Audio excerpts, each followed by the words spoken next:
Hello everyone, welcome to another edition of GamerGate stream, and we have a lovely panel today. Let's start with our first topic, which is how would you suggest making the new outlets or outlets we want to support to become bigger and helping them? Easy. Any suggestion? Oh, go ahead, Brian. You get all these popular Twitter accounts and you get them to frequently retweet the big articles they do, and you get KIA to actually do a rotation once a week where they pin the posts of the various backed outlets to the top of KIA. That's how you do it. It's a matter of people don't go fishing.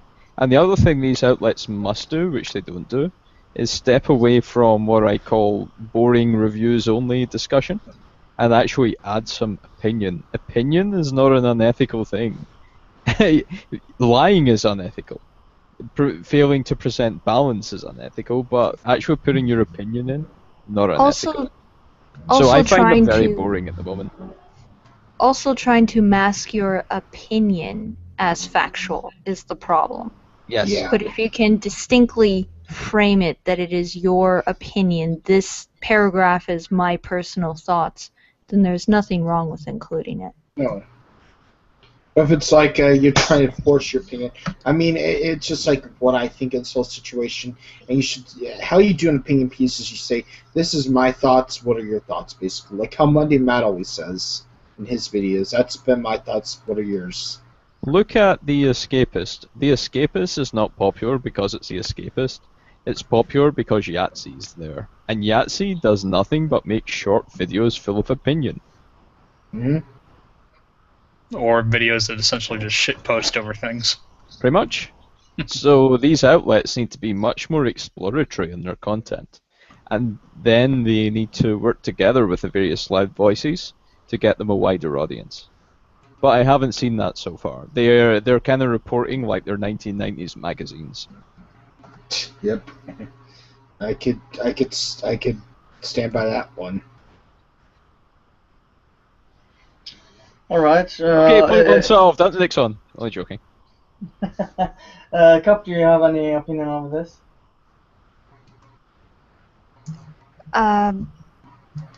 Not much.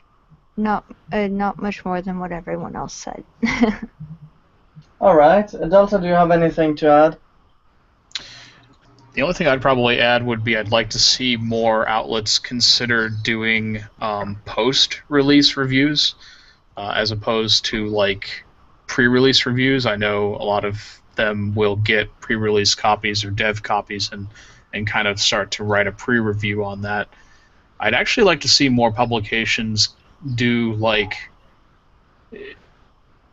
write reviews sort of based on like day zero, buy the game, play through it type of thing. If anything, sort of to kind of interact with the community as they play it, because obviously, you know, when you have reviewers playing the game before it's even out, you know, before anybody else has had a chance to touch it, all these, you know, everybody else is just going to be like, oh, well, that's a nice game, but I haven't played it yet. Kind of want to see more like post-release type stuff. I think that would be interesting. Yeah, we had a discussion, I think last year or something, where I talked about if outlets would update their reviews, like maybe after 6 months or a year, to see if the game actually changed. Because the game at release might not be the same product that you have now. Let's say Assassin's Creed Unity is, I think, a perfect example. That game was broken as fuck when it was released. But, yeah. now I played it, I think 2 weeks ago. Yeah, something like that, and it worked just fine. There were no bugs, nothing. The game worked perfectly, and I think it would benefit I know it's going to be an annual title with Assassin's Creed. Maybe not the best example, but yeah, the doing an update to reviews to games after say 6 months would be beneficial. It's actually Yeah. interesting. I almost. See, the thing is that the biggest hurdle I think with that is that a lot of publications don't consider revisiting old content because there's just hordes of new content out there to review. Yep. So it's almost like, 6 months after a game's release, you're probably only going to see a couple of publications possibly revisit that content. And that might just be basically either like somebody kind of doing like I just got around to playing this type review, or maybe if it's like an online, like an MMO type thing, you might do a 6 months or a year or 3 years down the road sort of thing. I mean, I'm sure there's people who probably still review World of Warcraft, 10, 11 years later. Well, the only game I think there has been an update with a review, which I at least know of, is when IGN updated the score for League of Legends. They first scored it like a 4 or something, and then after 2 years or something, they updated the score to an 8 or something. That's the only example of something like that happening. And GameSpot has, I mean, they rarely practice it at the moment, but they used to have second take, where another critic of the site, whether it be freelancer or a regular staff member, take a game that was already reviewed and reviewed it again, and perhaps put disclosure coming in from a different angle, or just reviewing it again from just a different perspective. I don't know. What do you guys think of that? I think it's a good idea overall to go back on games now, especially with how they're being released half broken all the time. But it's a difficult balancing act, because you don't want to encourage companies to continuously release unfinished games, and yet often when they do actually fix them, they're worthwhile. So somehow we have to do it without, feeding into it. I almost don't want them to. I don't want to see them do an updated score after a few months, mainly because you don't want them to think that, like how you're saying, the person was saying, you don't want the companies to think that this is okay to release half-broken items. Oh, it'll be scored better later on. No, you want it. You should keep it down there as punishment for them releasing it totally like shit.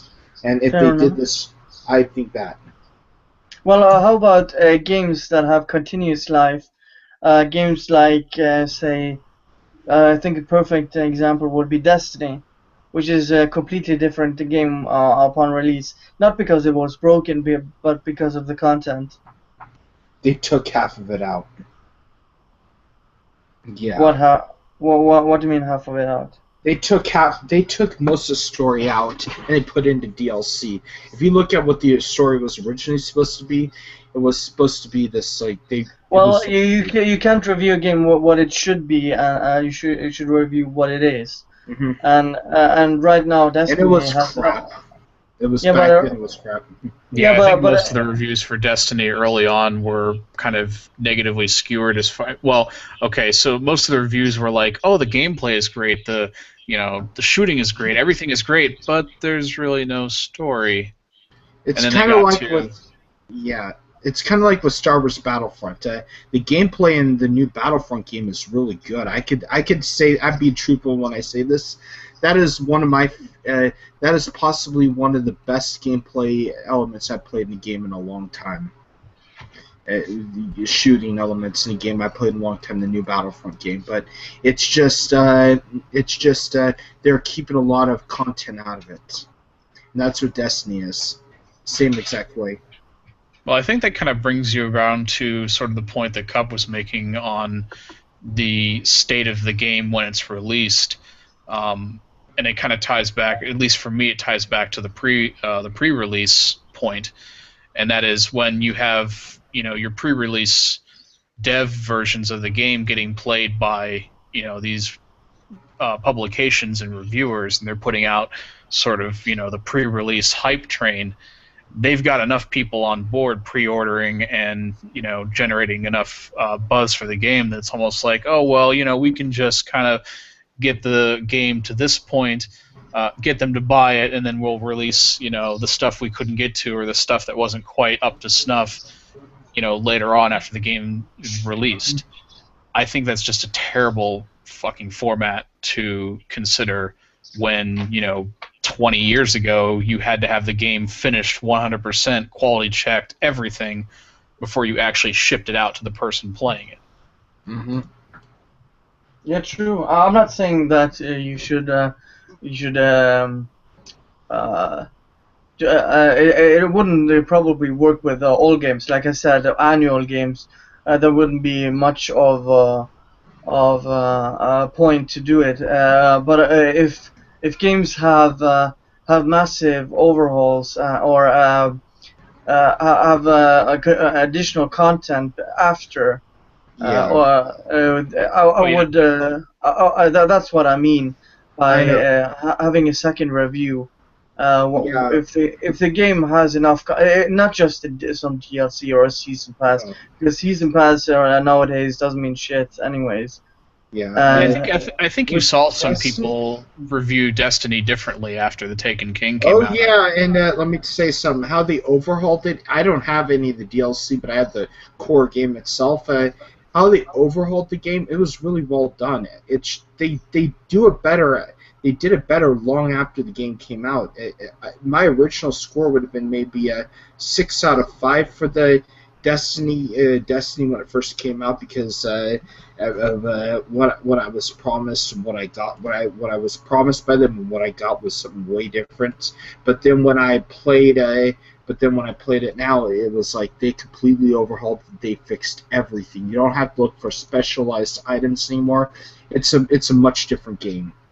I would give it a 7 out of 10 now, or an 8 out of 10. Manu Rin in the chat says, I disagree that a broken game should remain bad if it gets better by free fixes done to the game by devs or publishers. Note free fixes, however, there should be note of the process to get there. Mm-hmm. Oh yeah, that should definitely be a note left over, something reminding people what the launch state of the game was versus the now finished or fixed state of the game. I'm totally for that. It's just I'm also for not abandoning a product just because it was screwed up on release if they end up fixing it in the end. Because again, it's this balance of we do need to give a nod for when they do fix a game and it's actually usable. And, they need some recognition and need to get some kind of sense of a reward for actually doing their job right. Yeah, and if you compare a game like, let's say, again, I use Assassin's Creed Unity compared to, let's say, Arkham Origins, which they didn't fix the bugs. Oh. Because that should be put in the review, because the dev of Arkham Origins, or at least on PC, they didn't fix the game entirely, and when a game actually does fix it, it should be put at least in the review. I think with you don't even need to put it in the review. Everybody knows. I mean, it hit mainstream media with Assassin's Creed Unity. I mean, the face where the face meshes and textures were missing. It was just lips and eyes and hair. That was funny as hell. Everybody knew that, and we all know that the game is screwed up because of that one mishap. It was funny as hell, though. You've been rather quiet, Brian. Do you have any? Yeah, I was just letting everyone finish, but I mean, you remember how bad games used to be in the 90s. Oh. Depends on your perspective. Bad. Yeah, you used to buy a game and it was kind of, you'd spend about 3 months before it was remotely playable through a number of patches. But kind of and that was they were the big releases, not the small ones. But it Well, of course, got back then better. we had shareware, though. Yeah, it's got better for one reason and one reason alone, and that's standardization. So before then, things like DirectX were really simple and they didn't do everything. So developers had to hack a lot of code together. Things like Unity and Unreal Engine and CryEngine and all this have really simplified things for developers, which has made bugginess much more difficult. And it only really occurs in the either very, very badly coded games, really badly made ones, or ones where there's a lot of custom coding because it's really cutting edge, which has really increased the budgets for big games. But the real protection for the consumer is really to do with the economics of the situation, and this is where kind of Steam putting a refund system in place was so important. You wouldn't have seen Batman Arkham Knight being pulled from the PC if the Steam refunds thing didn't exist, because they saw that 90% of people opened the game went, what the fuck's this shit, and asked for the money back. Because we now expect a product which at least functions out the box. It might have a few bugs, like Fallout always has a few bugs. Fallout 3 doesn't work Fallout today. 3 still has bugs. Yeah, but when it was launched, it did work. It did work when it launched. As we got multi-core processors, we've had big problems. And there were bugs in it, but now it just doesn't. It still has bugs, but thanks to modders, the bugs aren't really there as they used to be. So it's kind of, and Fallout 4 is bugs, and Skyrim had its famous bugs, but they were really comical, so it didn't break the game. I have to say one thing about Fallout 4 is what I'm looking at right now is it's the same engine. It's the exact same engine as Skyrim. Exactly the same, 100% the same engine, except for a few updated graphical things. But it's the same thing. It's a creation engine, so hopefully they've learned their lesson with the bug systems. That'd be great if they do. I mean, I've never worked for a game developing company, but I've worked for a small software company before. So it's not that I'm unsympathetic towards what software developers have to deal with, and I'm familiar with the reasons why you would fix a bug and the reasons why you wouldn't fix a bug. And I'm sure there's plenty of games out there that have unfixed bugs because the developer said, well, if we try to fix this, we might end up causing 16 more bugs to happen, and if it's not impacting people severely, then don't do it, which is fine. I can live with that. But when you have like game-breaking bugs that come out on your game day one for more than 50% of your users, somebody wasn't doing quality control that day, and that's a problem. To sum up my thoughts on this issue, the only way you're going to see more stable releases is that as the tools become more standardized, coding becomes less complex, and therefore people will not make so many basic fuck-ups. And also, as consumers get more rights, there's less. It's much less economically advantageous for a developer or publisher to push out crap and call it a game. That's obvious. So you've got to look at the levers. That was my hope with Steam refunds, and I had so many people I knew who were like trying to sit there and bitch about the fact, well, what if they give a refund on this game? It's like, I don't think you quite get that the whole concept of refunds isn't an alien concept to begin with. I mean, I can return things to a store, a physical store, pretty easily. Not games without too many questions. Well, unless the game is broke, unless there's something wrong physically with the game, they won't offer refunds for it. But you notice most of the people who are complaining about Steam refunds weren't necessarily, well, I'm sure there were necessarily AAA publishers. It was the indie developers were the ones that were bitching the most about it because, and they can't make Jamin Warren. How about Jamin Warren? I'm not familiar with that one. No, Jamin Warren, PBS guy, Man-Child Reacts. PBS guy, okay. Man-Children's React guy, basically. I call Man-Child's React. He hates the idea of Steam refunds, and I think of it like this: Why does he hate the idea of Steam refunds? It's because his buddies can't make their shitty games anymore and cost us $20 to $30 for a shitty game that they said was good, and it's like for instance, Gone Home. They said it was survival horror, and it wasn't. Yeah. I mean, that's like that right there. That right there is titled for Steam refund. I would have called it an interactive novella, I guess. But they called it survival horror. Yeah, see, survival horror is a mislabeling. It's not an issue of whether or not it's a good game with that particular point. It's an issue of it was mislabeled, so the wrong audience was drawn to it, the wrong audience paid into it, and then we're disappointed. Completely Oh, yeah. right. You are 100% on point, and I have so many idiots turn up to tell me this isn't an issue. In the UK, the consumer refunds are very explicit that the product has to be as advertised. So if the developer does what happened in Mass Effect 3 and runs off and tells all the journalists that there's going to be this epic ending, it doesn't happen. According, even if you play the whole game. Because they have missold it. And now under the UK law, a single consumer can take EA to court on behalf of all the people in the UK who bought it and sue them. Now, this is much more pressing on the part of, say, indie devs who might say they be caught to be mis-selling their product through a journalist. Oh, I'm friends with them, they just gave me a review and said it was 10 out of 10, and the gamers completely disagree. Well, maybe someone might start taking them to court, and then they won't have the same idea. Did we cover in the last GamerGate stream Steam's newly adjusted policy when it comes to asking Let's Players to disclose whether or not they got a copy of the game for free or were paid for it? No, we didn't. That's something that's come up recently. I don't know exactly when it happened. Somebody talked to me about it today, but that's something to look into. It sounds like a very positive change that feeds into everything we're talking about right here. Yeah, that's true.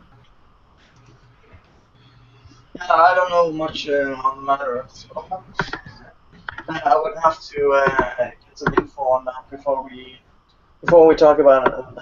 We can move on Of course. to the next topic if you guys are up for it. Go right ahead. So, as we have pretty much talked everything we can on this topic. Just let me mark Andredo, it. you're cutting in and out. Oh, sorry about that. There we go.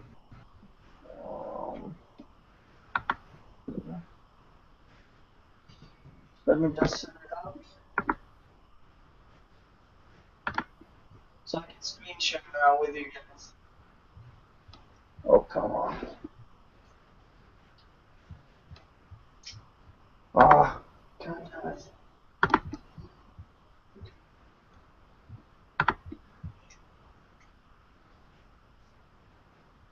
Come on.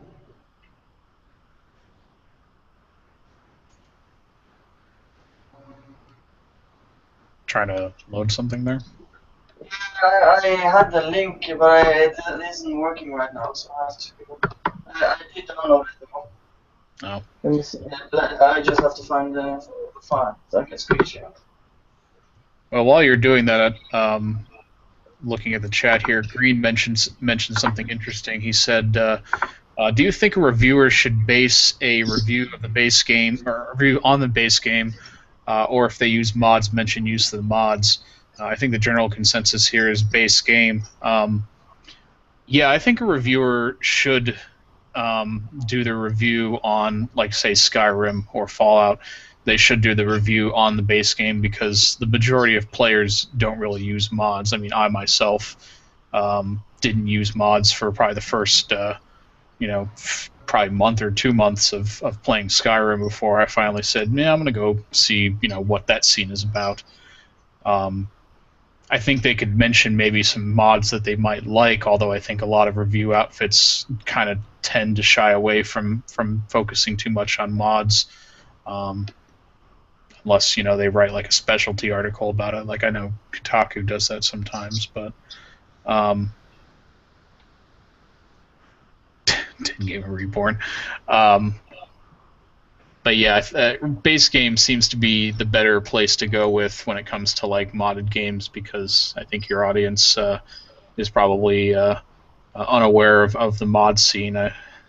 Even for as prolific as mod scenes are for a lot of games, I mean, I don't know the exact statistic, but I'm going to take a guesstimate of probably, maybe 10% of players actually use mods, unless it's like World of Warcraft, and it's probably like, what, 98%? It's a good figure. I think I spent more time configuring mods in World of Warcraft back then when I played than I actually did playing the damn game. Oh. Same thing when it comes to Skyrim and Fallout.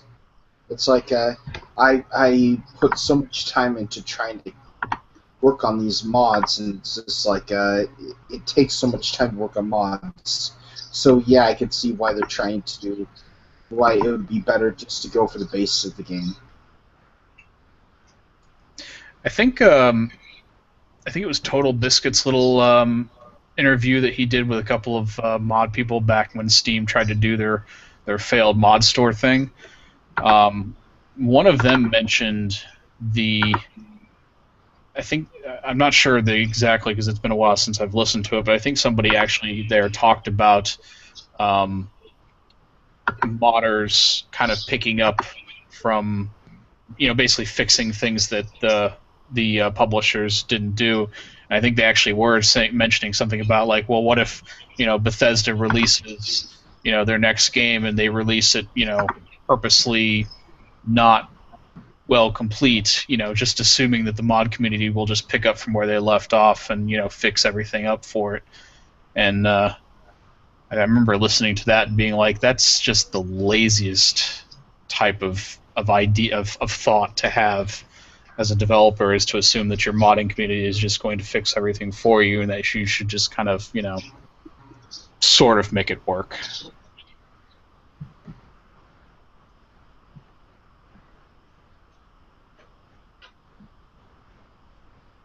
Yeah, fair enough. I'm trying to find a freaking video. Did I stall enough? I can't seem to find it. This is really awkward. Let's see.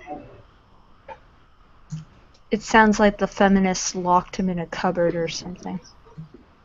Help! We gotta go save Andreadel. He's locked in the cupboard. I did have it here. Yeah, here we go. I have to re-download it. Fuck's sake. That happens.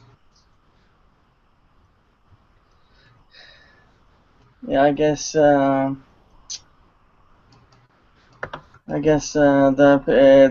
some reason the link didn't work.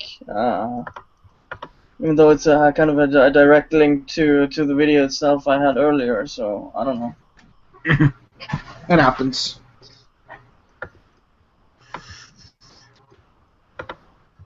There we go. Just have to download it.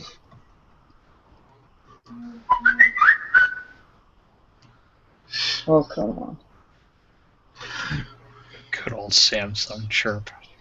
I know Ralph is having a stream right now. That's why so few people are watching. It happens.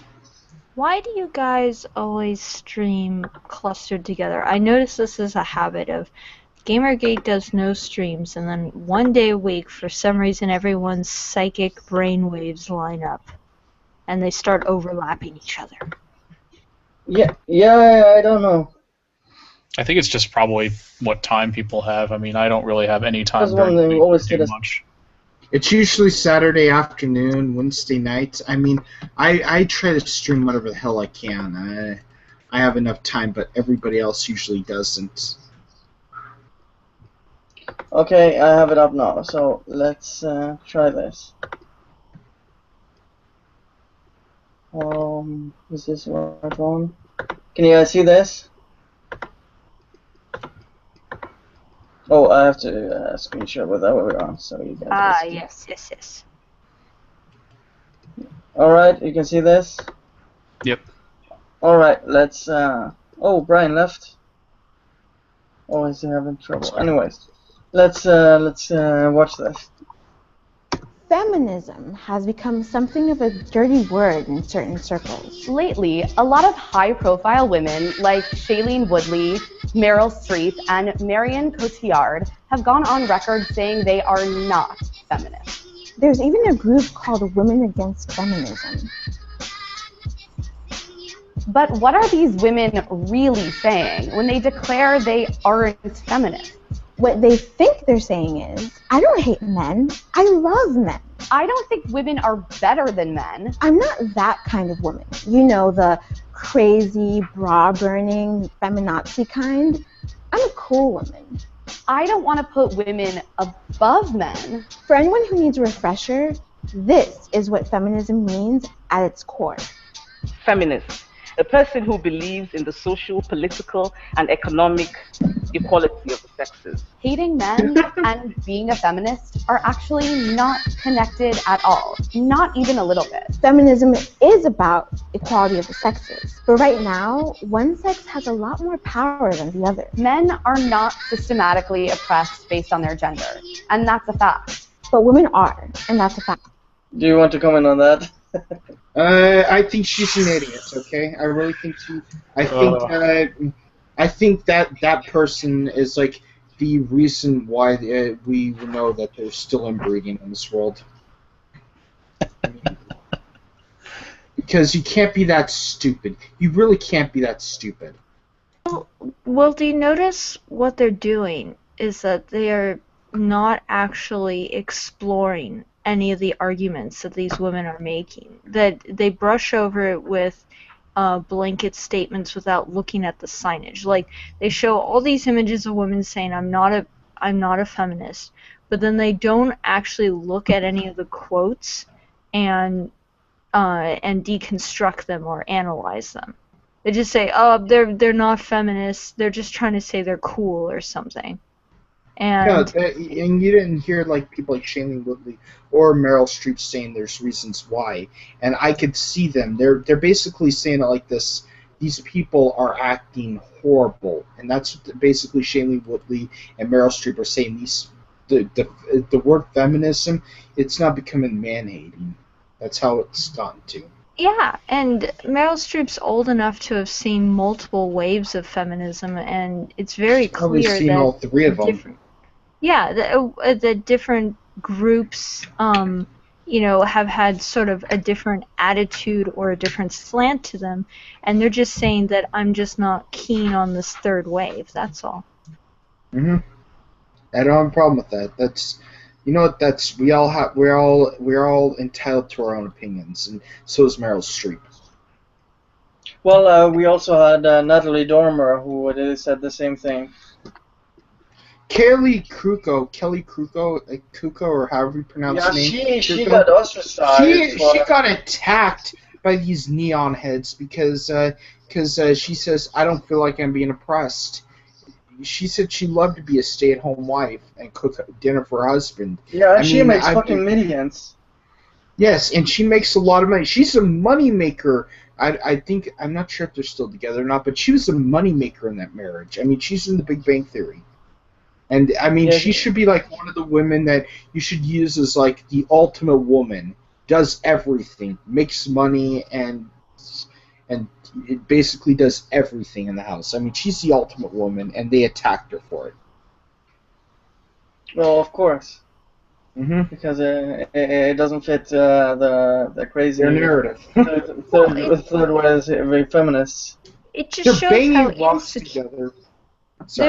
They're just being insecure. Meaning this advertisement is saying feminism is too insecure to tolerate people not agreeing with it. If it was a secure, assure themselves movement, they could march forward with everything that they want to accomplish and not need everyone to agree with them. I mean, that's part of what it is to be revolutionary or to subvert social norms, is that most people aren't going to agree with you, or some chunk of the population isn't going to agree with you. And you just have to try to push forward. And the fact that they're stopping everything, digging their heels in, and complaining that, uh-oh, somebody famous doesn't like me, That just shows off how childish this whole thing is. They Josh should. Whedon called me a member of the. Sorry, let me just say one thing here. Josh Whedon said I'm a member of the KKK, so you know what? I don't give a shit. They What? shouldn't need Meryl Streep to agree with them to get the job done. The fact that they think they need Meryl to agree with them shows how insecure they are. Yeah, and What all poor these girl? women who show they don't need feminism, they need to agree with them, because they don't know what it truly is. Or yeah, Oh my god. let's just finish this. So if you believe any of the following, Reproductive rights, equal pay for equal work, seeing diverse bodies, ethnicities, and gender expression. What the fuck does diverse bodies mean?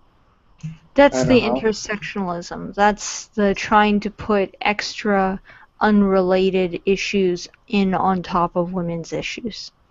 That has Stupidity nothing to do ultimately. with women's rights, and equal pay for equal work. That's law. Yes, it's law. There is no Jesus Well, Christ. why am I And not you- earning as much as a doctor? God, what the fuck? I mean, Yeah, I and- sat around on my lazy ass and I still haven't made as much as a doctor. That's how they're acting. And the first point, which was reproductive rights, isn't Obamacare covering women's reproductive rights, Well, like birth control? I kind of agree with them on that. There are a lot of very complicated problems with at least with the American health system that has to do with Oh, okay. women's Yeah, that's fair reproductive enough. rights. And I mean, it's a very complicated, mucky situation. Like, I'll admit right now, I have had doctors who, because of their religious views, have wanted to change my medication a Jesus program Christ. because they don't agree with it. And they'll try to mask it with, like, well, I just don't think you need this, without going into details.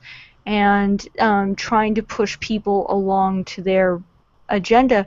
But the thing is that it's not a systematic, all the way through conspiracy. It's very much, I would say, a regional issue, because what's going on is that we've shrunk the problem down to it now being just isolated pockets throughout the country. It's not the systemic problem anymore, but it's still a tiny problem that needs to get stomped out so it doesn't grow back up, so to speak, and sort of becomes the norm again. But to say that it's part of some giant patriarchal conspiracy is nuts. Well, just to give you a comparison, there were some doctors in my country that tried to reserve themselves to treat patients because of their religious beliefs. They got shut down pretty fucking hard. There was even talks about firing them for suggesting that, because you're supposed to do your job, not because of your personal feelings. So let's just finish this. On screen and in magazines, providing education to 62 million girls who don't have access to it, ending sexual violence. having women in government, having women CEOs. You know, basic gender equality. Surprise! You're probably a feminist. Feel Surprise! free There's to already a female CEO, dumbass. My company I work for has a female CEO.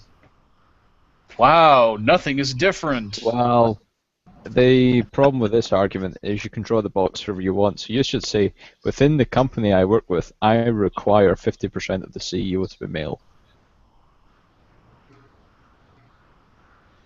And watch them scratch your head. You know, it's an unrealistic proposition. That's what's so humorous about it. Then you can start to say, I want my CEO to fall through the world's demographics. So I want it to be 14% Northern European, I want it to be 16% Hispanic. So that means you're going to hire at least 100 people to be your CEO, and about 50% of those are going to have to be women. In fact, almost exactly so.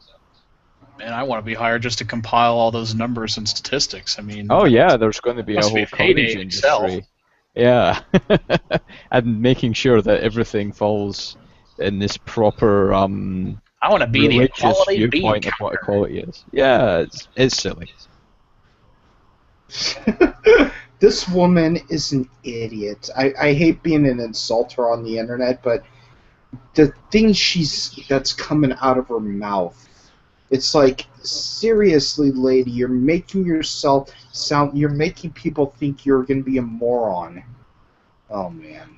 Well, let's finish this. Identify or not identify any way you want. But if you say you're not a feminist, at least understand what the term actually means. I can do this. Feminism definition. Well, it's just this tactic that they keep falling back to, which is we will lean on the dictionary definition when it's beneficial to us, and we will create our own definition whenever nobody's looking and we're just allowed to run amok. Mm-hmm. You'd think with Google now getting involved in all this that they would have changed the definition already on Google. Well, something I've railed about quite a few times on different streams is I don't understand why they have to use pre-existing terminology. Like, if they, with where they want to take feminism at this point, they can make their own words. I don't understand this idea of, no, we have to use and appropriate pre-existing terminology that has definitions that doesn't match the way we're using it. But we have to use pre-existing phrases. That's the thing I don't get. Yeah, and the belief that men and women should have equal rights and opportunities, organize activity in support of women's rights and interest, which I would say females have, at least in the Western world. They do. They have these rights. They have and diverse bodies somehow goes under equal rights. Yeah. I don't know. Oh, Jesus Christ!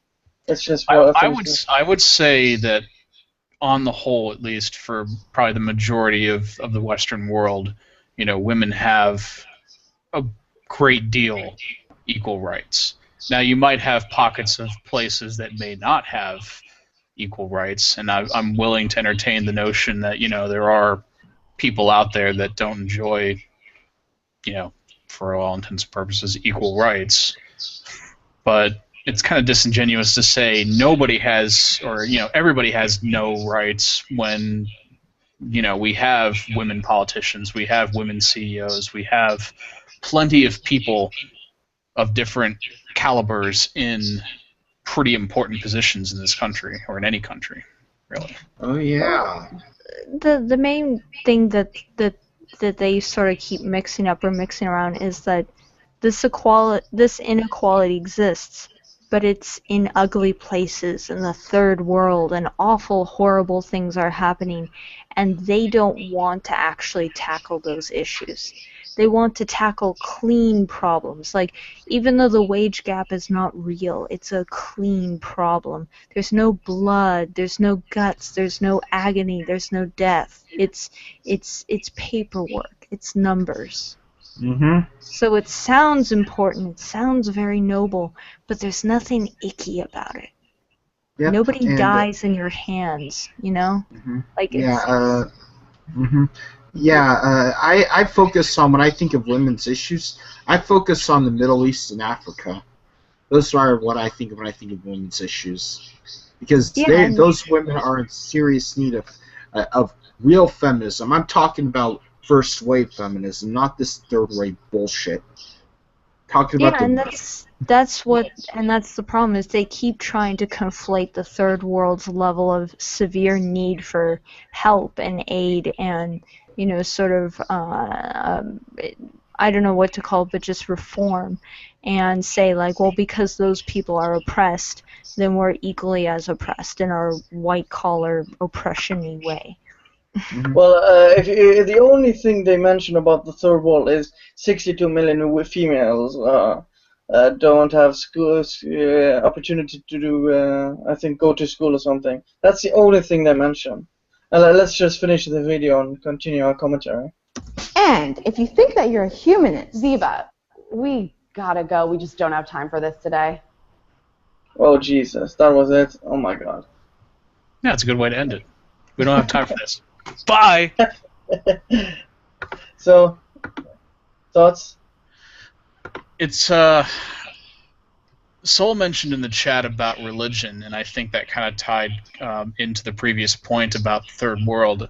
If you compare the Western world to countries like, Africa or the Middle East, religion is still a big part of culture out there. And since religions tend to dominate a lot of, socio-political and cultural things, it stands to reason that they're going to have that those religions and those doctrines that they have are going to influence a lot of things out there more so than here. I mean, yeah, we have religion in say the United States, but honestly, I mean, if you compare like 1950s to now, I'd say religion has declined immensely since then.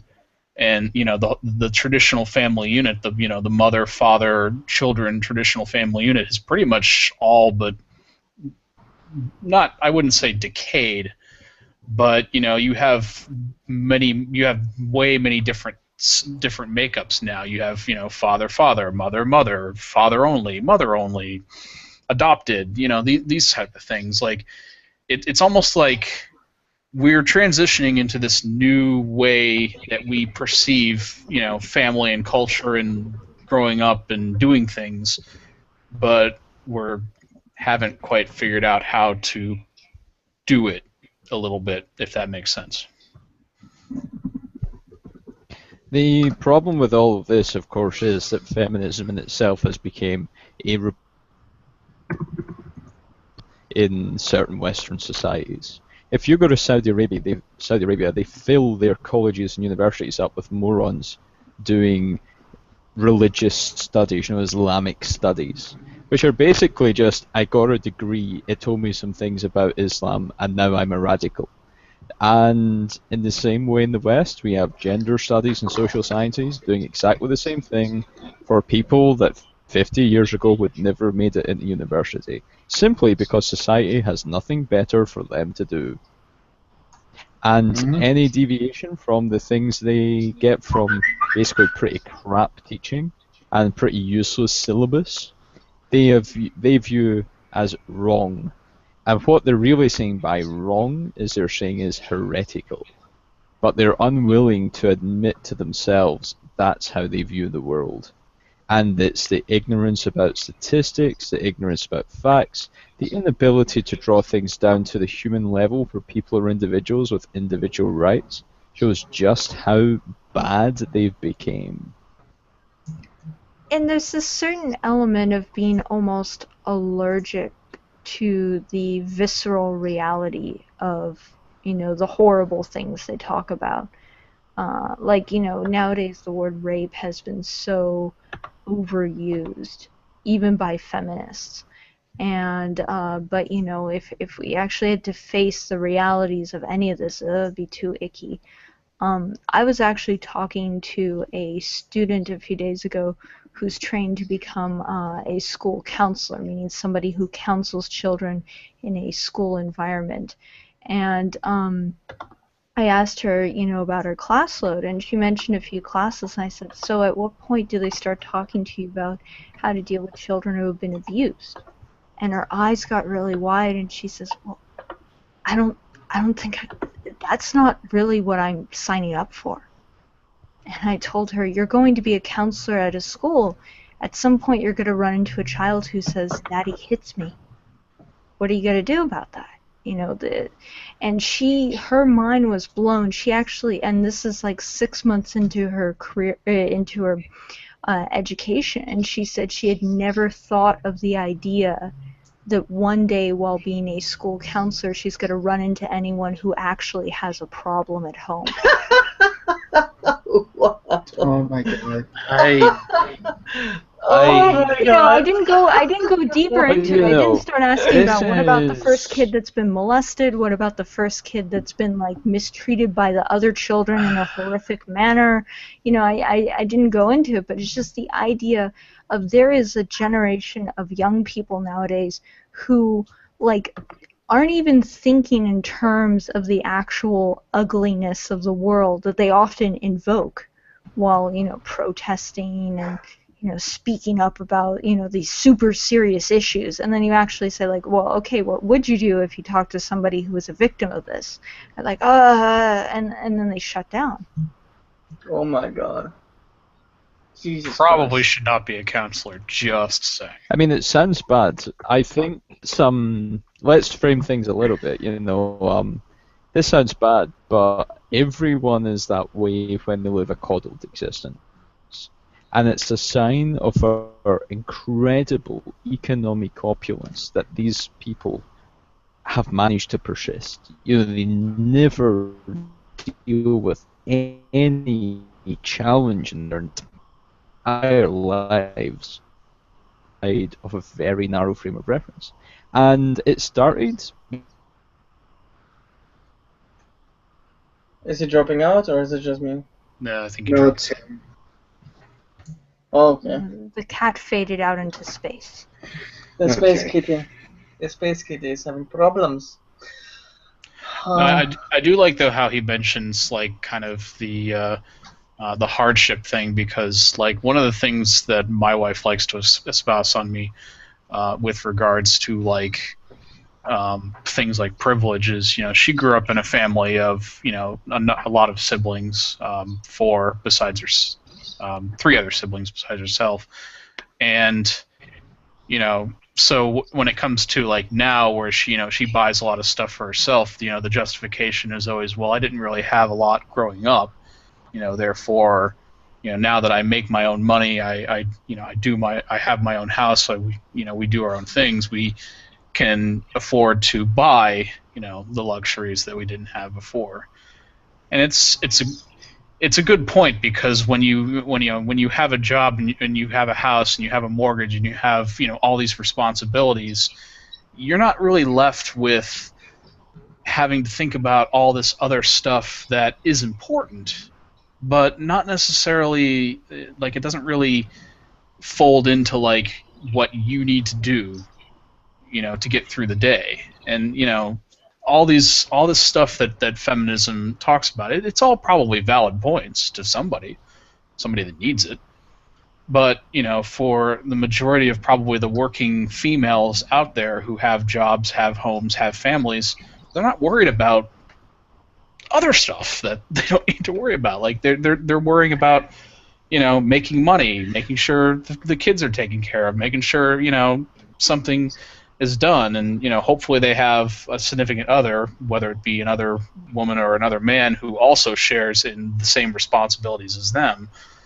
And that's what makes the whole unit.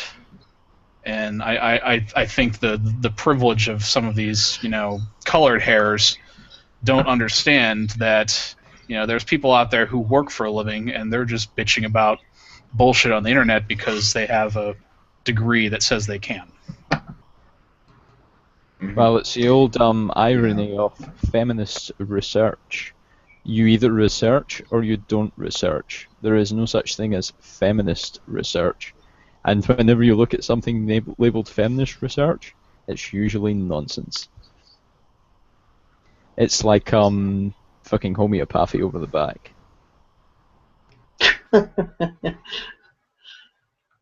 Yeah, we can probably move on to the next topic. I can screen share. Yeah, I'm so triggered by that video. I'd like us to move on.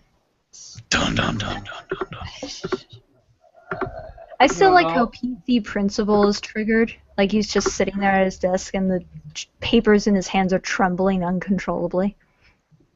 Here, I don't know, I found this interesting. I thought it was a conflict of interest because the way they've been talking on Twitter, Marty Steven from IGN and Steve Gaynor, the developer of Gone Home, or the head of Fulbright, and going through, I can probably, here's the review itself on August 2013, and they've continued having lots of contact here. Yeah, you can see here Mitch Dyer, I love you, Steve. And here, I was blown away, and where they had interactions previous to the review. Here we go. It's about the content of the interaction.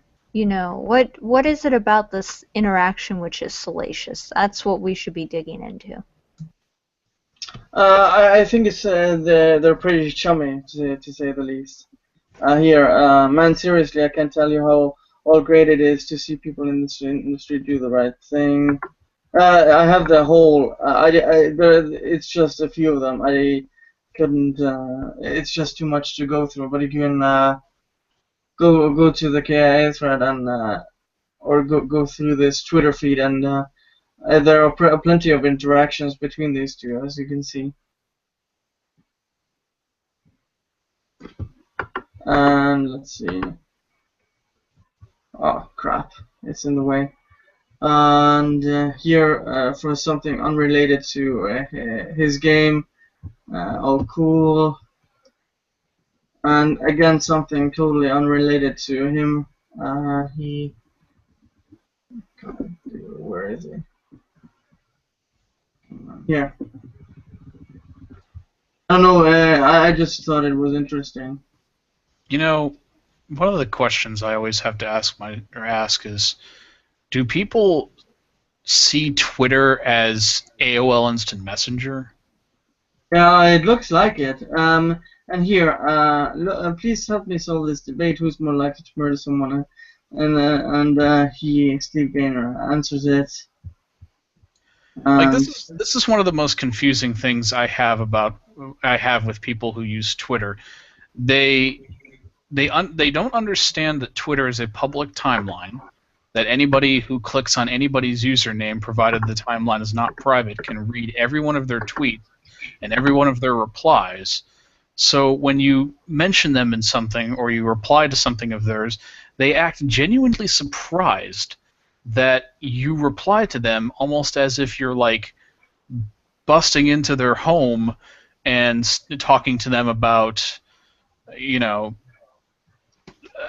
country music and a hoedown or something. I don't know. Like I've had people in the past like actually act genuinely surprised to me when I reply to them, and it's like, do you guys not realize that this is a very public communication platform, or did you actually intend to use like you know, an instant messenger or a Skype group or something more private amongst yourselves than Twitter?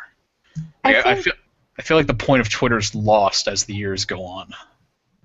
I think somehow the decline in the use of instant messengers coincided with the rise of Twitter, and people who like were casually using instant messengers or hadn't jumped on board with the instant messenger bandwagon then just sort of mistook this format. I think that I don't know quite how to phrase it, but I think that one of the reasons why people have latched onto this, as stupid as this sounds, is that you don't have to install Twitter.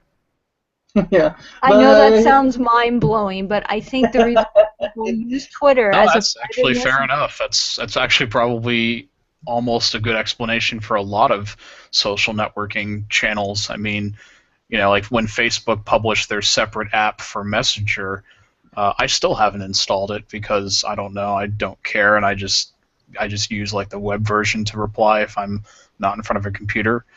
But that probably makes sense because, you know, if you put it in there, it's like you're just gonna say, oh, I'm just you know, they're replying to me instantly. This must be like instant messenger chat. Yeah, I just think the fact that you don't have to install it is the reason why people latched on, because I remember trying to get all my friends on the same instant messenger service used to be a nightmare because nobody could figure out how to download it or install it, and I used to think that we've become more computer savvy over time, but I really don't. They chose MSN. Yeah, I really don't think we've become more internet savvy as a culture. I mean, not internet, computer savvy. I think we've No, become people more have gotten stupider with not the computers. actual computer. Because of I- smartphones and stuff like that, people have gotten stupider with computers. If you take a look at the tweet I highlighted, I thought that was interesting. That was in April 2013, before he did the review. Oh man, you're in for the tweet. Might be my favorite site since anything by Full Bright did good. I think on the issue of like Twitter and this, I think it is evidence of a conflict because it shows they're pretty close. You don't know how close they are Yeah, but they can disclose it. longer if acting out with Twitter. So like I found before it was that guy Daniel Dwyer would like go to pubs and things with Zoe Quinn. Oh, you found out what? So Oh, he's constantly cutting out. I think he's still cutting out. Yeah. oh my internet just died. Or did it? Oh, it's crap. It's like absolute crap. Something about the Scottish fog is just too thick to get the signal. You said something about Daniel Dwyer. Yeah, I was saying, you know, like before there's like tweets between Daniel Dwyer and Zoe Quinn for they like go out to clubs together. Or go to the pub and like have lunch and stuff. See, I would think that's Now, the probably thing fair is, personal to me. in business, you still do that. But Sure. it's This never isn't business, though. But when has Zoe Quinn separated business from personal? done so far. It's how Never. I mean, that's pretty much what got her into this mess in the first place, is that she doesn't separate her business relationships with her personal relationships. And then when people levy accusations against her business relationships, she uses her Twitter as a personal platform to just spew spaghetti everywhere. Whoops. yes. Now, I think the bigger issue is that the games journalists themselves are so transparently incompetent, they really can't distinguish between the developer and the quality of the game. That's a real issue here. If they could, Constantly cutting out. Oh man. okay. Yeah, you're kind of cutting out. But here, the tweet again. Man, I seriously can't tell you how great it is to see people in the industry do the right thing. So it isn't that hard to say. I know this person on a personal note, and it should be disclosed. Simple as that. Well, that one tweet does concern me because it might hint that they share a similar ideology, saying that somebody is doing the right thing in the industry Yeah. right now. That's going above and beyond just saying, hey, I'm working on a review for your game and it looks pretty good right now. But to say that, hey, I think you're doing the right thing, that is a little suspicious in terms of, you know, any kind of conspiratorial ties anyone wanted to put together out of this. I'm working on a list of top 10 2013 lists featuring Steve. Okay. Wow. I mean, look at the love in that tweet. It just emanates from its very core. Yeah, well, just look at all the tweets from them back and forth. Cara Ellison also. What a fucking surprise. I love you so much, Steve. Let me tell you in 10 simple... Let me tell you, in a list of 10 simple things. Here, It's like, oh, he wants to make a Uncle BuzzFeed Phil article of it. That's even better. Yeah, it's just, and there's a whole feed between them going back and forth. There are probably, I would say, 50, 100 tweets between the two of them, or more than that. Just look at this. So I can probably see the mentions. Make it. Oh, goddammit. Oh, with two T's. 327 tweets. Jesus Christ. So yeah, I don't know. I found this interesting, and I don't know what you guys. KIA didn't seem to like it, so Well, let's be honest, when has KIA ever done any work on anything? I've never seen any original work come out of KIA in a year. I actually tried So, and remember, KIA actually mislabeled a Breitbart article unethical when it actually wasn't unethical. Yeah, and I posted two videos of bad journalism of the Lib TV and TYT, and they got deleted because they were off topic. So even though on the Kotaku in Action it says gaming, ethics, journalism, censorship as topic. That's interesting. And so I haven't ironic sucked the with correct moderator's cocks. I find it so ironic with Kotaku in Action that they have censorship as a topic since they censor everybody all the time. And if you look at the front page, a lot of this is so-called off-topic. Opinion, Twitter analysis of Shout Your Abortion. WikiLeaks, the TPP, which is also off-topic. What else? A history and status update on the culture war front involving SJWs. Troy Baker returns to Twitter after almost 3 months. What the fuck does this have to do with GamerGate? Yet my who are actually my topics, which I posted that were actually on fucking topic, got deleted. It's really interesting. There are a bunch of hypocrites there. Don't go to Kotaku in Action anymore. Did you see the Hatman thread in GG Discussions? Nope. I heard about it, but I didn't actually see it. What was that about? So after the Against Gamergate sub, which was supposed to be a neutral one, I don't know how it's ever supposed to be neutral, kind of imploded, they set up a new one called GG Discussions, so it's supposed to be like an open gate between anti-Gamergate people. And the first thing Hatman did was made a nice big post, paragraphs in length, probably about 2,000 words, talking about how he was so cross was becoming this anti-SJW thing. And he was so cross that people didn't like him trying to steer the sub away from that. And it's like day one, the whole entire sub was filled with anti-SJW posts. That the SJW sub, and he purposely overrode the consensus of the people there to try and filter out that content. As far as I'm concerned, the guy's a fucking lying, manipulative bastard, and he has intent there to keep restricting this content, regardless of what the community wants and says. And they have openly and flagrantly anyone else thinks about that.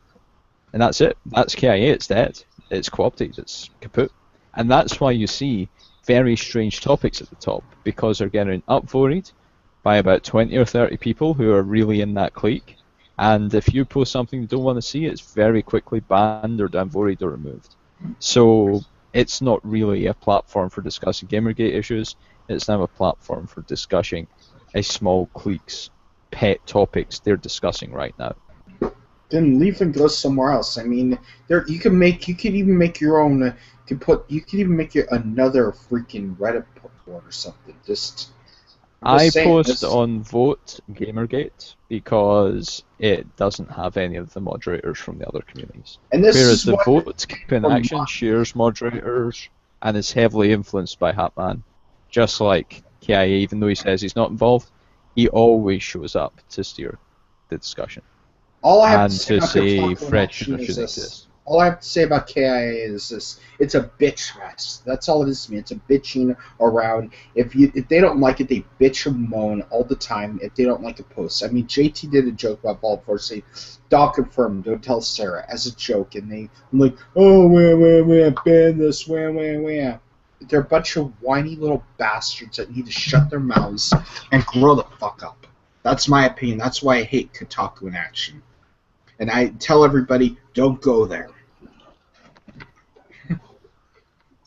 Yeah. So That's my let's little go rant knuckle talking action. go to the next story. Good. Thank you. Let's see. I have to just mark it.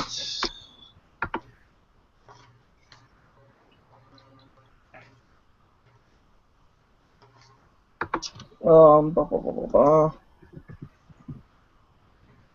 There we go. Next topic is you guys heard about the tragic shooting in Oregon. I believe you have a copy and Julian, since you live in the U.S. Armageddon guns. Why are they first target GamerGate?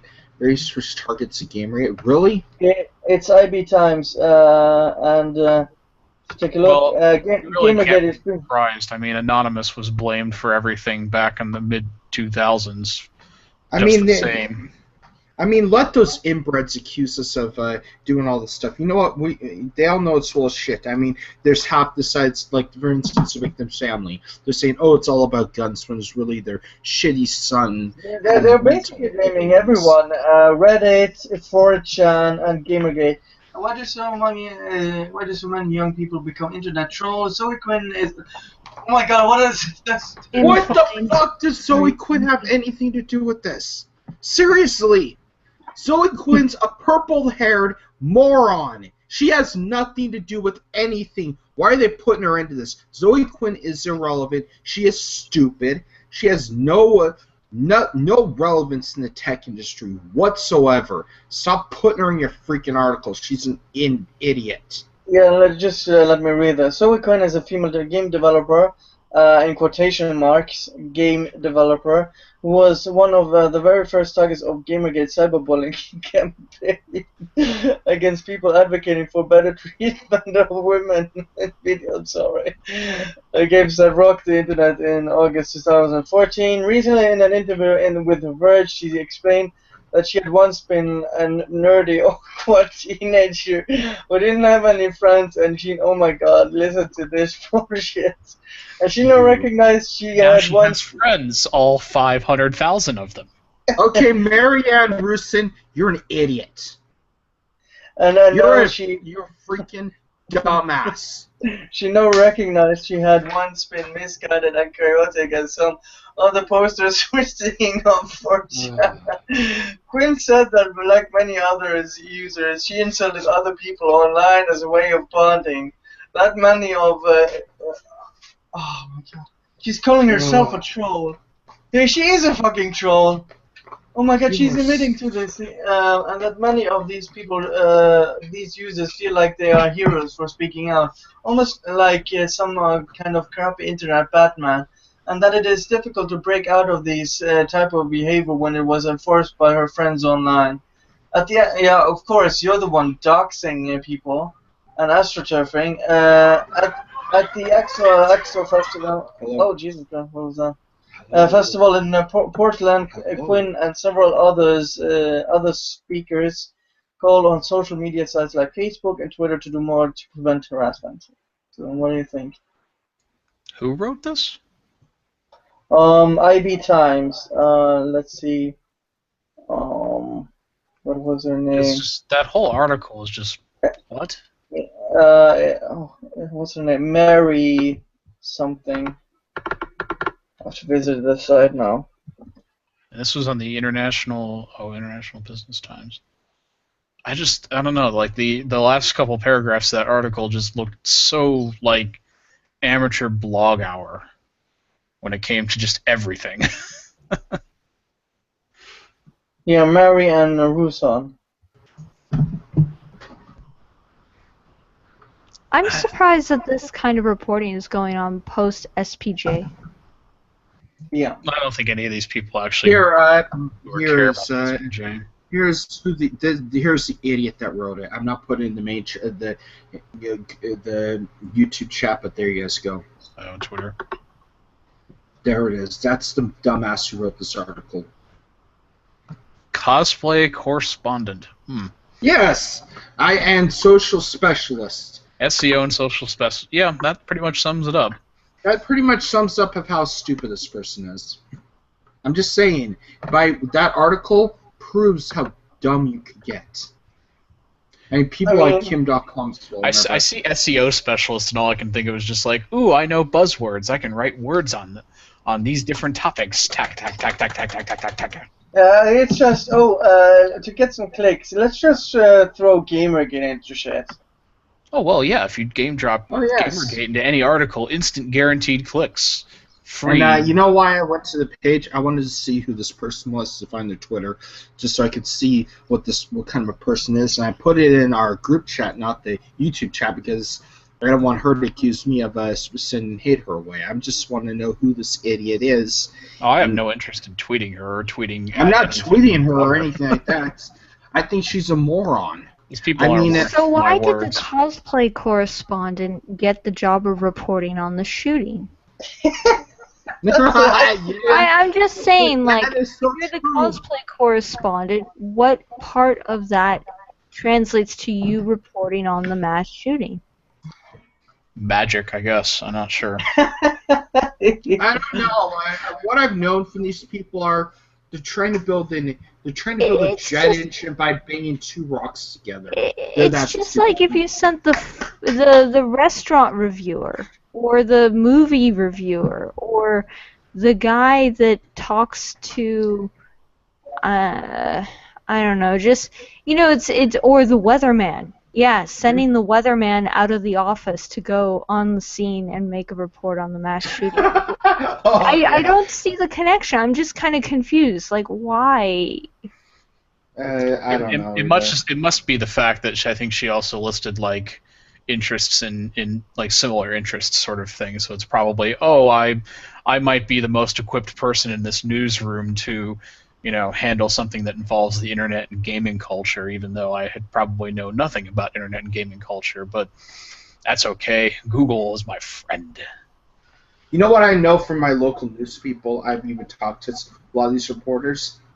They, when something happens, like crime, weather, if it's weather related, they'll send, like KPX will send Aaron out. If it's crime related, they'll send, I don't know who the reporters are crime related, they'll send them to the courthouse. The one who's trained in criminal justice will send the one who's a college educated criminal justice to the courthouse. I mean, they do, and they have anchors. I mean, they send the right reporter to the right job. This website sent the cosplayer to cover the shooting, a school shooting. They should have had someone trained in criminal justice to be sent to the school shooting. Yeah, because in this case, I'm not immediately trying to shoot her down based on her credentials. I'm just saying that her credentials don't match the scenario, the story that needs to be reported on. In the article she wrote how the article was written. You could tell this person had no idea how to cover a school shooting. They tried sending buzzwords into it, like GamerGate. No, she probably follows. And then she talked about Zoe Quinn. Zoe Quinn had nothing to do with the shooting. Zoe Quinn was even in the same state when the shooting happened. I don't even know where Zoe Quinn is. No, I don't even think she follows Edward Snowden. Yeah. Oh, and she follows 50 Nerds of Grey. Well, that's Kim.com follows That's her. a good Twitter account to follow. Yeah, well, I do like how she mentions it. And actually, it's interesting that she mentioned, or that she wrote in that thing about Zoe Quinn with the whole, like, oh, well, she did, engage in the type of the Chan behavior in the past. And it's something that nobody ever really brings up because it's almost like they don't want to acknowledge the fact that they were once, goons or 4chaners or, any of the old guard, and I don't know why. I mean, so what? Like, oh no, you browsed 4chan back then. I'm going to go full Macintosh here for a second. That shooter, fantasized about, romanticized the idea of the IRA, the Irish Republican Army. He had them under a romanticized opinion. Who follows Heathrow Airport? I don't know. I don't know. I feel like it must be an SEO thing to like follow the most mundane Twitter accounts. It's rather fascinating. I follow a lot of people on Twitter. I don't follow these crazy psychopaths. She's not getting a follow from me. I mean, I mean, she's trying to do this for attention. I think that's what they're trying to do, is get this boosted out there and stuff like that. Like, for instance, with the victim's family. They said, oh, this is a gun issue and stuff like that. They're trying to throw it off with the fact that maybe they were shitty parents. And same with this woman. She's just trying to throw away from the fact of, like, originally there were initial reports that this guy targeted these people because they were Christians. I mean, it's just like that. They're trying to throw it off. They're trying to bury that side of the story so that they can put their own side saying, oh, this is GamerGate related. It's sick-minded people like this. It's yellow journalism, to say the least. Let's move on to the last topic, which Ralph wrote. I thought it was interesting. Ralph tore article. You and backpedaling on the whole cyber violence report. And Zoe Quinn suddenly backpedaling as well. A spokesperson for the United Nations International Telecommunications Union apologized for several errors, poorly sourced material in its broadband. I'm sorry, 1 second. Hamburger Harper? I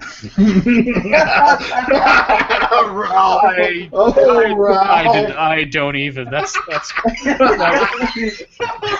all I'm picturing now is like the McDonald's hamburger. Oh wow. I'm not gonna be able to sleep tonight. That's more creative than me. I was just imagining a hamburger that somehow sprouted blue hair and had problem glasses. Somebody needs to draw this right now. Where's what's his name that does the GamerGate comic there? He needs to draw a hamburger. Yeah, I can send it to him. He should. He should. I heard that phrase first from Lord Nurgle, the idea of problem glasses as the descriptive, not thick-rimmed black glasses, problem glasses. Let's just try to get through this. Poorly sourced material in its broadband commission cyber violence against women and girls report and vowed that it would be much improved in a forthcoming revision.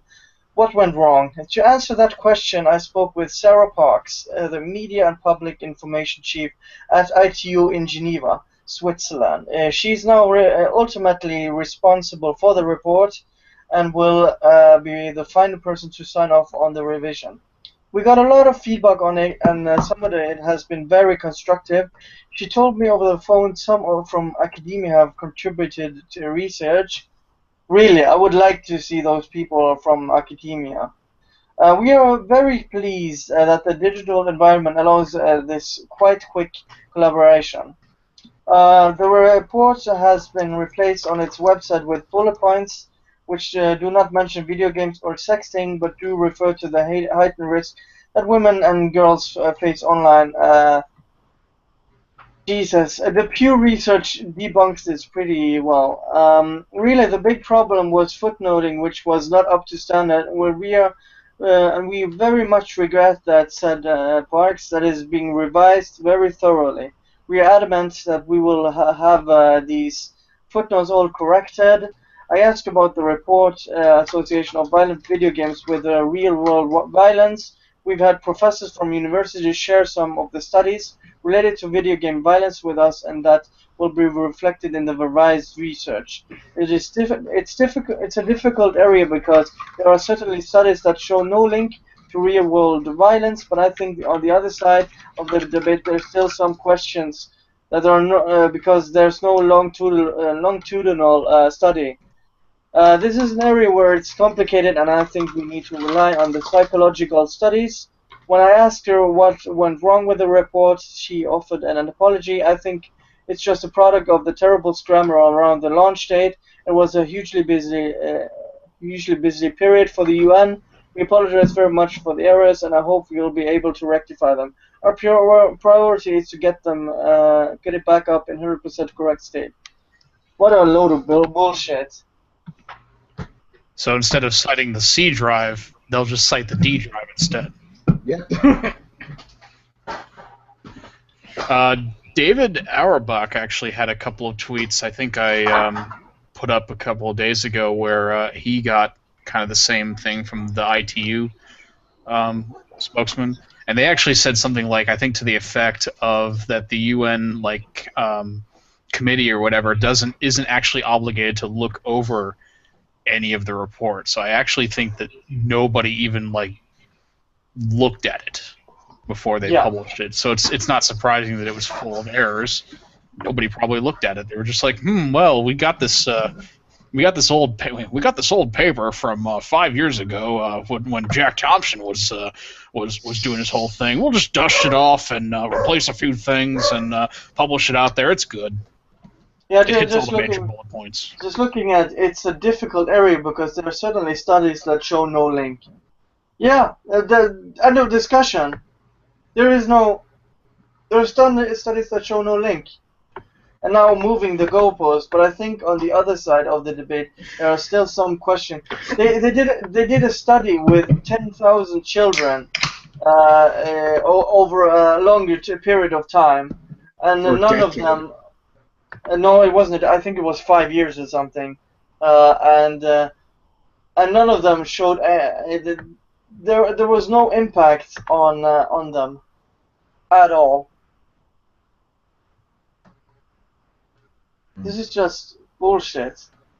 Yeah, it is bullshit, and I can agree with Well, you the there. whole like idea this. of video game violence is bullshit to begin with. Yeah, So I like we this. know it. Don't show these idiots any sympathy or give them any credit. Yeah. Oh no, definitely not.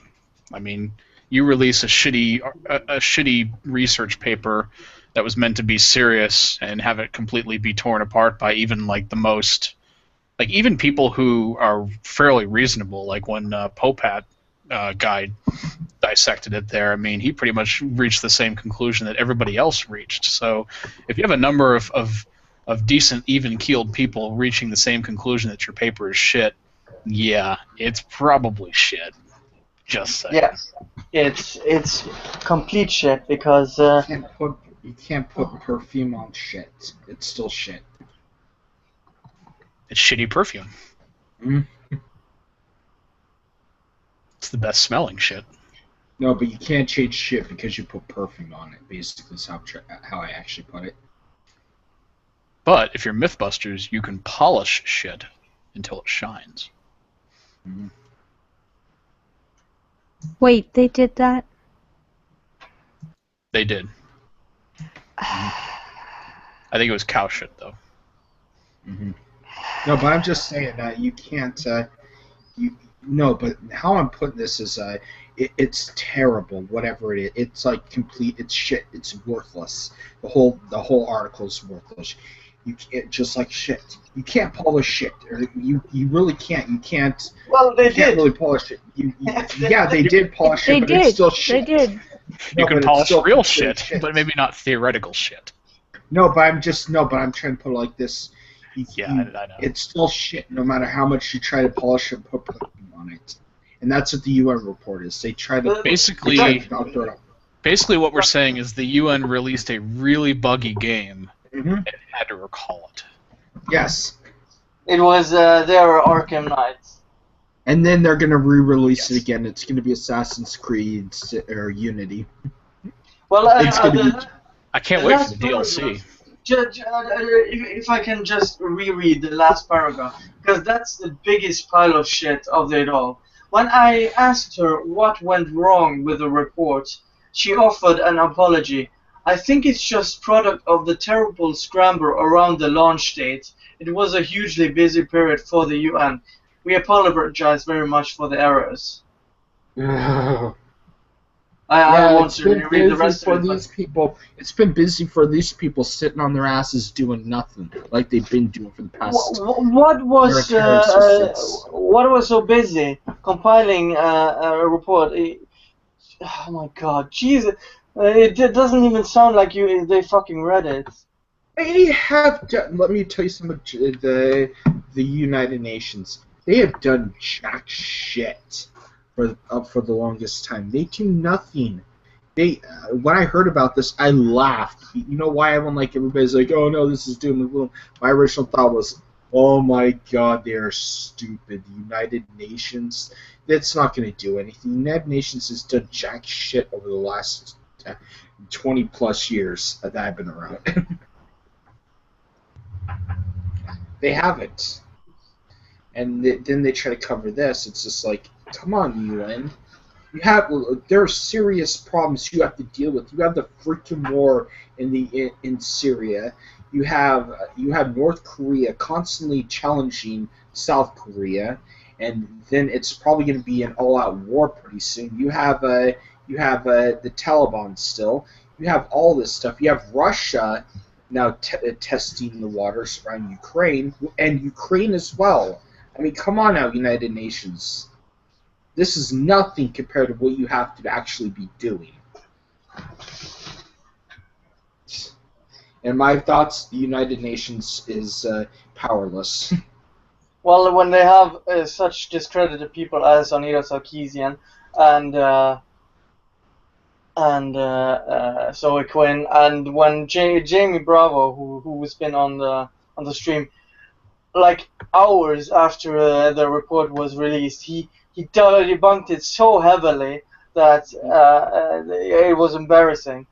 And for someone to find just hours after so many faults, it's horrendous. But this was even at this event. Yeah. Yeah.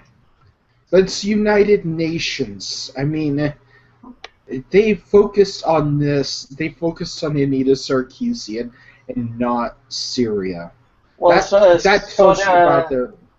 Saudi Arabia are on the humanitarian or something Oh my God. panel, and Libya is on their ethics committee. So. Oh my God.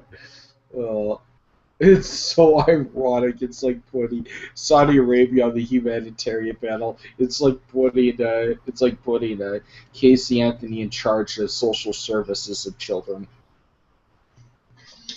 Well, yeah. Are there any topics before we close down the stream? You guys want to touch on something you want to mention? Oh, yeah, in gaming news, Star Wars Battlefront is not going to have. It's not going to have what's it called? The thing we all hate, microtransactions. That is a shock that EA hasn't put microtransactions on it. It's shocking news. Hell froze over. Pigs are flying out. Flying pigs are in the skies. Okay. I don't know where the other two are. Porcelain? Undertale is a bullet hell? That surprised me. What? Undertale. I don't know. Oh, never mind. It's a little indie game that a lot of people are pushing folks to try out right now. And it's interesting, but I think a big warning to know is that graphically and presentation and everything, you might immediately assume that it's a very sleepy little indie game, and it's actually kind of a fast-paced bullet hell by the last boss. And was not prepared for that. Mm-hmm. So just be warned, you need reflexes for that thing. I've been doing a lot of Assault Android Cactus lately, so that's almost bullet hell. I've been playing the Battlefront the beta for Battlefront. It's actually surprisingly a well-managed game. I was surprised. I really was. I thought there was going to be glitches out of the ass, but there really wasn't that many. There's a few here and there, but not enough to drop it like 5 points. Yeah, I was watching Tyler Valle play that yesterday for a little bit, and it did look really nice. Like, it looked pretty slick, but I mean, I'm not sure. Let me put it like this: the underlying issues. My computer spec, my PC specs are: I have a 970, 12 gigabytes of RAM, 6300 processor. I flipped the game on Ultra, and it still had 80 frames per second. So that's how good the game is. Nice. Mm-hmm. All right. I think we can pretty much leave it here and talk a little bit off here. But yeah, thanks everyone for. Is there anything you wanna share before we? I think everybody knows who I am. One day I'll have something nice to show, but not today. Delta, do you have a? All I've been doing is, I actually started doing Tales from the Borderlands, because that's on sale on Steam. I just finished the second episode, and I'll probably start the third either tonight or tomorrow. So, Twitch TV/DeltaX20A. Leon, yeah, Leon Gunster. Leon goes Yeah. stuff. All right. See you guys next time. Bye.